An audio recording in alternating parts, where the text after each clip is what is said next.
Welcome back to the Executive Business Seminar. If you are a business owner, corporate executive, or anyone ambitious about their career growth, then this show is where you need to be. With additional tips and strategies, here is author, trainer, and host of today's show, Dr. Reesa Woolf. Today we're talking to Carol Heiberger. She is the very, very smart woman who's behind the app and the book called ExecuSpeak Dictionary. Her website is the same name, ExecuSpeakDictionary.com. She has really listened with a clever ear to the various terminologies that have become standard and used by the multitudes, even as they evolve. And she very cleverly has simplified the definitions only for the workplace, used them in a sentence. Very, very helpful.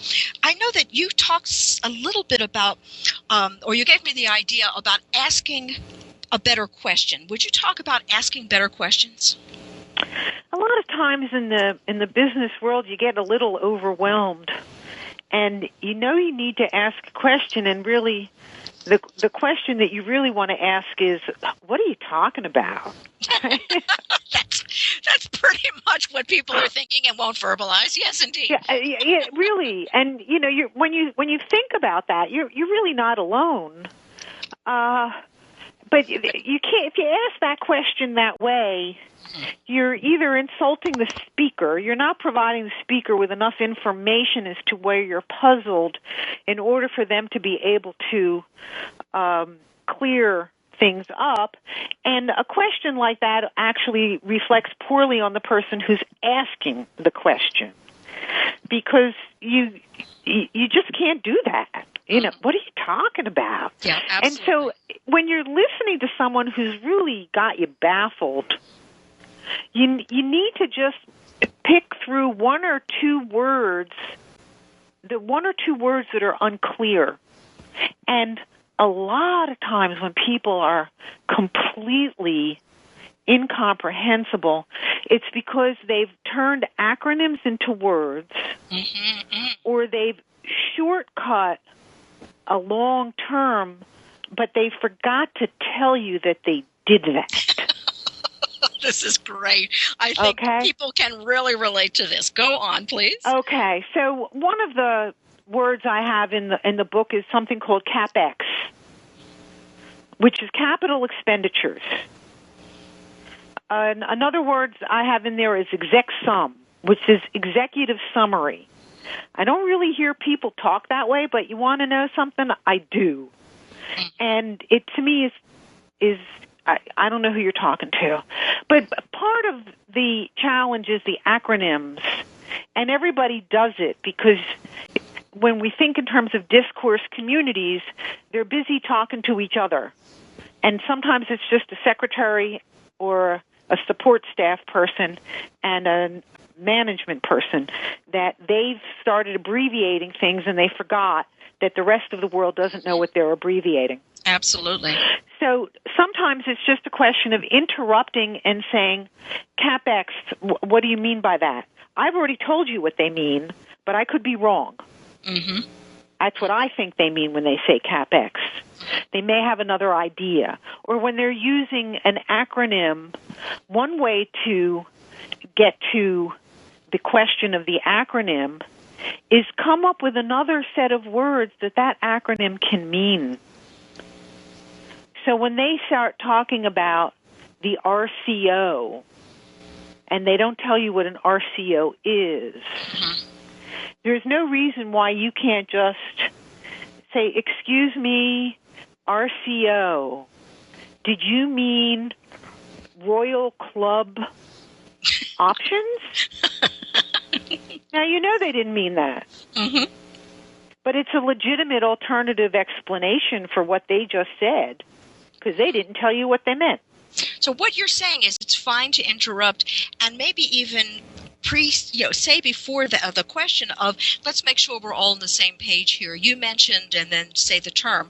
Would you define that for us? Because I think in public speaking, especially with high-level executives that I work with, we tend to forget that these are acronyms. They're so much everyday words that we tend to forget that other people really are unfamiliar with them. So you're saying you're not going to look stupid. It's fine to say, let me just stop you for a second because I don't want to go forward until I'm clear on this. And then what does that mean? Yeah, absolutely. If you don't ask the question, you'll never get the answer. And sometimes there's that one phrase or that one word or that one set of acronyms that will cause the entire discussion to be meaningless. Mm-hmm. Absolutely. And those are the ones where you simply have to stop. And people say, well, I don't want to sound stupid. That's the reason. The way to sound stupid is to not ask the question and then try and figure it out later. What the hell was he talking about? He was talking about your future. Did you know that? And now you don't know what he said. I would say it's an investment. I can appreciate how people who are new in the organization would hesitate, but I can see how, one, consulting your book and also, obviously checking with others and seeing that sometimes if a leader or the speaker has a style that obviously does not invite questions, then no one's going to ask, and people are all going to leave not having received the information.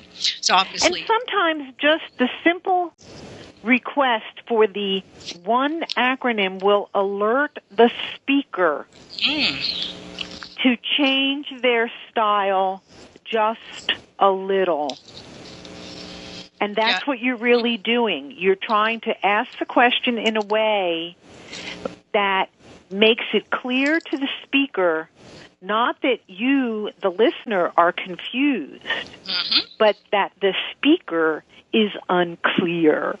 Right. So it's not insulting to the person as much as, let me interrupt for a moment. We absolutely want to hear all of this information, but I've been stopped by the term ROC. What does that mean? How would you define it? No, right. If you don't ask, if you ask unapologetically, you don't want to say, gee, would you define that term? Or don't be aggressive. Oh, what does that mean? Just ask in a way that shows respect both to yourself and the other person, and you can move forward. Right, and it doesn't have to be a lot of words in the question. You can just say, excuse me, CCS means... Oh, that's good. And that's enough. I've been in some environments where we've had two or three different possible alternatives for the same set of letters. Oh, goodness. So if you Google a set of initials, you'll come up with 20 or 30 different options frequently. And that's my caller ID. Oh. And that becomes a part of the challenge when you're trying to ask the question, is that they're just assuming knowledge on your part. Yes. And you're busy going through a Google stream. What did you mean? And you want to shortcut that. No, I agree that it's just good business, and it shows also your bosses that you are sincere in wanting to get this and contribute. Obviously, use good judgment. I do want to add something here, and that Carol has a blog, and she has a mailing list. You can actually download a sample of the book from her website, which is ExecuSpeakDictionary.com. ExecuSpeakDictionary.com. And Carol's name is spelled, her last name is spelled H-E-I-B, like in boy, E-R-G-E-R, because she's someone that I definitely would suggest having on your team. This is just invaluable. What are your next projects, or what is your dream projects, Carol? My dream project is to do this for other companies, other corporations, for trade associations that want to provide a member benefit, perhaps, to help people come into the industry, to work with corporations to put together those internal vocabularies in order to accelerate learning on the part of new employees, or to actually make current employees more adaptable to moving across different channels and different silos within, or departments, or areas in a company. So that's my next challenge in terms of what I want to do, and then to keep on doing this. I love doing the teaching. I love doing the programs. I love doing the speaking gigs. Oh, now you would be an interesting speaker at a convention. And I'll tell you, as an entrepreneur, my ears really perked up when you said to have associations, have you define the terminology of their whole world, and then offer that as a gift for new membership. Boy, I just think that's a winner. So those of you who know people, you're 6 degrees away from the person who runs the association. What a stupendous idea. It's added value all the way around. Thank you. This is great. Cool. Tell us about your blog. What kinds of things do you notice and share in your blog? Well, right now it's pretty basic because what I do is a word a day. No kidding. No kidding. Well, share some words you've given in the last few months that might be user-friendly for us. Okay. Well, if you go to the Facebook page for ExecuSpeak Dictionary, you will see the most recent was financial risk. The day before was NDA, which is a non-disclosure agreement. The day before that, we just defined competitive intelligence. Sometimes in the blog, I'll also be talking about where I'm going to be next time I have a speaking gig or if there's a book sale. I'm trying to get my personal way of being to start identifying different articles that I think would be of interest to an audience. I have a Tumblr, so you can go to ExecuSpeak Dictionary at the Tumblr account. And Twitter, there's a Twitter feed at Carol Heiberger. And now we're working on memes and themes. Well, I must say, this has been an extremely interesting conversation, something that kind of was necessary that no one realized was necessary until someone did it, and you're the one who did it. You have really done a beautiful job, a really bright job at defining business terminology for helping people, even CEOs who go to CEO conventions, when they're with people from other industries. It's awfully nice to be able to use some of the other person's jargon. It's good in every way for business. Our guest has been Carol Heiberger, Heiberger, and she is obviously ExecuSpeak Dictionary. Thank you so much. It's been very interesting to have you here. And everyone, please feel free to contact Carol. Goodbye from Reesa.